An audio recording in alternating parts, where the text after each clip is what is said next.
ان لوگوں نے اللہ کی مخلوقات میں سے ایسی چیزیں نہیں دیکھی جن کے سائے دائیں سے بائیں کو اور بائیں سے دائیں کو لوٹتے رہتے ہیں، یعنی اللہ کے آگے عاجزی سے سجدے کی حالت میں رہتے ہیں۔ اور تمام جاندار جو آسمانوں میں ہیں اور جو زمین میں ہیں سب اللہ کے آگے سجدہ کرتے ہیں، اور فرشتے بھی، اور وہ ذرا غرور نہیں کرتے، اور اپنے پروردگار سے جو ان کے اوپر ہے ڈرتے ہیں، اور جو ان کو ارشاد ہوتا ہے اس پر عمل کرتے ہیں۔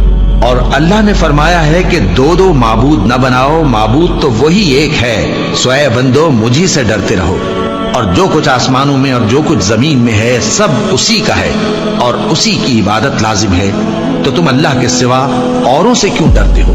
اور جو نعمتیں تم کو میسر ہیں سب اللہ کی طرف سے ہیں۔ پھر جب تم کو کوئی تکلیف پہنچتی ہے تو اسی کے آگے فریاد کرتے ہو، پھر جب وہ تم سے تکلیف کو دور کر دیتا ہے تو کچھ لوگ تم میں سے اللہ کے ساتھ شریک کرنے لگتے ہیں تاکہ جو نعمتیں ہم نے ان کو عطا فرمائی ہیں ان کی ناشکری کریں۔ تو مشرکو، دنیا میں فائدے اٹھا لو، پھر ان قریب تم کو اس کا انجام معلوم ہو جائے گا۔